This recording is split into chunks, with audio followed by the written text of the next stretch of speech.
ഏലച്ചെടികൾക്കിടയിൽ കുഴിച്ചിട്ട് 2 കിലോയിലധികം കഞ്ചാവ് Adimali narcotic enforcement squad പിടികൂടി. ബൈസൺ വാലി ടീ കമ്പനി ഭാഗത്തു നിന്നുമാണ് കഞ്ചാവ് കണ്ടെടുത്തത്. സംഭവത്തിൽ ഒരാൾ അറസ്റ്റിലായി.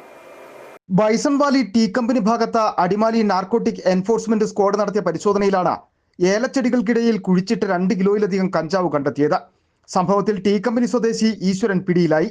പ്രതി താമസിച്ചു വന്നിരുന്ന വീട് സ്ഥിതി ചെയ്യുന്ന പുരയിടത്തിൽ ഏലച്ചെടികൾക്കിടയിലായിരുന്നു 2 കിലോഗ്രാം 102 ഗ്രാം കഞ്ചാവ് കുഴിച്ചിട്ടിരുന്നത്.